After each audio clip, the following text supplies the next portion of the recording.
We've received quite a bit of interest in my free to be workshop, so to that effect, beneath this video is a link that will give you a description for the workshop, and we've also included a special discount. So if that's something you would be interested in, I would invite you to click that link, and I hope that you would find the course to be quite beneficial.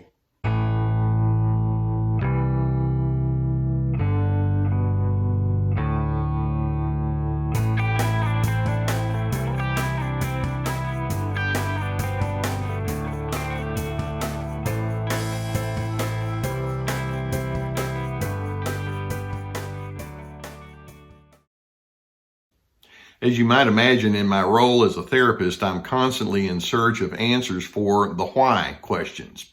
And relative to the whole topic of narcissism, one of the huge why questions is, why do narcissists insist on having to have such a strong foothold of control over you and anyone else?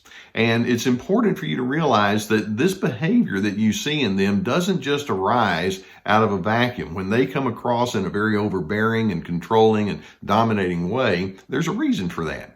Narcissists grew up in a mentality of shame and competitiveness. They began realizing very early on you're either going to be controlled or you become the one who's in control. You're the one who's going to receive shame, or you can be the one that gives shame. You have to defend yourself at all times and be wary of what people are going to say and do. There's a paranoia that they operate with. All of this is going on the inside of their personalities, but it's something that they're not able to access.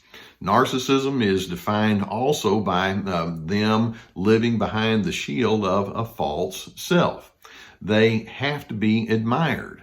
They dread looking foolish, but they want to look extra capable and special instead. They want to be right, despite evidence to the contrary that maybe they're not so right.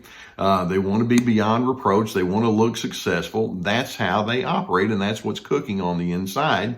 And so you come along, and as you engage with them, particularly on any kind of ongoing basis, you begin thinking, wait a minute, there's something going on here that's not right. And so when you say, hey, can we re-examine the dynamic that's there between you and me? Can we look at how we can manage some of the strain or difficulty or differences that might be there? They can't deal with it. And they're sitting on their own sense of narcissistic injury. They've been hurt. They're carrying a great deal of pain, but instead of saying that, I hurt and I'm carrying a great deal of pain, they lash out. They dread being challenged. They dread you confronting them. They dread being proven wrong or mistaken. They dread having any sense that says they might be inept. They dread your request for them to self-reflect. It's like, no, I don't do that. They dread you asking them to accommodate their needs. It's like, that's just not fair. I don't think I need to do that. They dread being exposed as insecure. And even if you're careful in the way that you try to address those kind of issues, you're still going to be on the receiving end of their hurt because it's like you're touching an injured place. And just like an injured person, they flinch real strongly. To them, you are reminding them by asking them to be more open and honest. You're reminding them that in their mind, life is a competition, and I'm not going to let you win over me, when in fact, that's not what you're really doing at all. They will take the victim's role pretty much every time. Whereas you're saying, no, I'm not trying to make anybody a victim. I'm just trying to say, let's talk. If you and I have differences, let's put it out on the table. So knowing that they have this injury on the inside and this underdeveloped psychological maturity on the inside that they're drawing upon, whenever there are those strains and difficulties with you, it's not at all a surprise to know that instead of them sitting down and talking clearly with you, they're going to lash out. And right on cue, whenever you challenge them, they're going to go straight into the anger mode. Being in their anger. By the way, anger is tapped into your sense of self-preservation. They're wanting to preserve their own sense of well-being and dignity, but instead of doing it in a clean kind of way, they do it by trying to diminish you. To a narcissist, whenever they're confronted or whenever there's a difference, it's all about trying to find the superior position so they can compensate from any hint that they may be inadequate or they may be in the wrong. Like I say, they assume that victim status. Look at what you're doing to me right now. And so when they go into their anger mode, the anger, rather than being healthy and assertive, it becomes abusive. And I'm sure that you can probably recount many times when you've been on the receiving end of abusive anger. When they're angry, they have the intent of punishing you. They're going to make you think, I wish I'd never challenged this person to begin with. Or in their anger, they're almost completely devoid of logic. You may say, but I'm just trying to reason with you, and they won't say it out loud, but their response is, no, reason doesn't exist here. Or in their anger, they are desperate to regain any illusion that they can and should be in control over you, because that's their go-to mindset. I've got to stay in control. In their anger, they become insulting or demeaning or degrading, and they can be very insensitive in the ways that they do it. They intend to instill fear in you. Now, many of you know that I have a history of conducting anger workshops, and all of this that I'm describing is the exact opposite of where we want to go. There's a clean way to handle anger or conflict or differences, and you do it with assertiveness and mutual regard that's intact, and they can't do it. I want you to think about somebody that has a physical injury. Let's say you have a broken bone, or you have a migraine headache. When you have some sort of physical ailment, in that moment, how empathetic do you tend to be? You know, you got a broken bone and you're saying, well, how are the kids doing these days? Or you have a broken bone and you think, hey, how did that turn out from, what you told me about last Friday night? No, when you're injured, all you can think of is the pain that you're in and trying to get out of the pain. That's what's happening when a narcissist is engaging with you. They are such injured souls that when you touch on that injury, instead of saying, hey, let's empathize, in the moment, it just isn't going to happen. Psychologically, these are ailing people, but they just can't say, I hurt. They can't say, would you please assist me? They can't say, is there something that you and I can do so that we can work together and make things well between the two of us? They're basically saying, why are you hurting me again? That's what their anger and their lashing out is all about.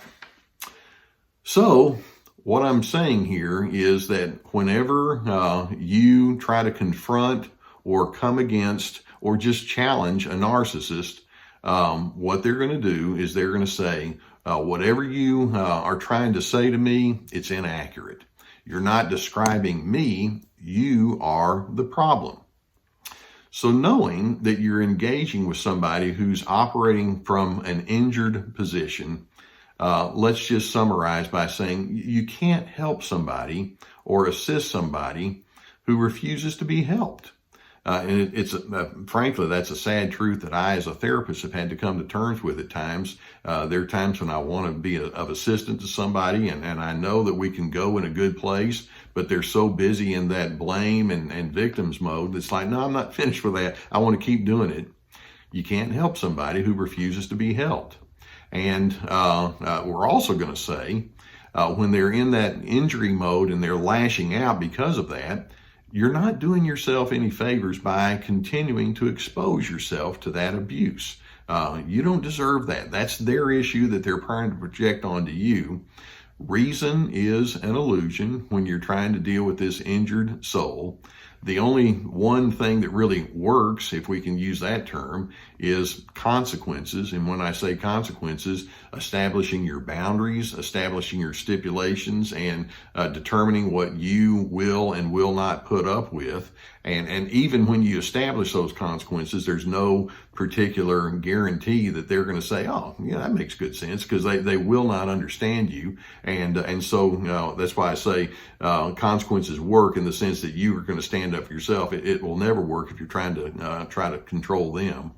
So whenever you engage with this injured narcissist and they come at you with all of this injured emotion and they try to make it all about you and how you're being so mean to them, realize what you're dealing with. And instead of trying to make them see the light, stay inside your good character. That's something they can't take away from you. They may say, I don't believe in your good character, but they can't take it away from you. And until the narcissist is willing to come to terms with the fact that they are indeed injured souls, then they're going to have a gross lack of capability of engaging with you in a way that's mutually gratifying.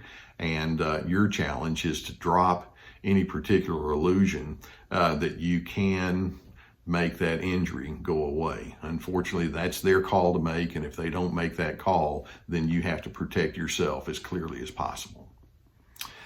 Now, I hope that videos such as this kind of give you a good insight into what you're dealing with. What you see on the surface actually can be a revelation of much that's going on behind the surface, and we use the word insight. That they don't have insight into what that behind the scenes stuff is.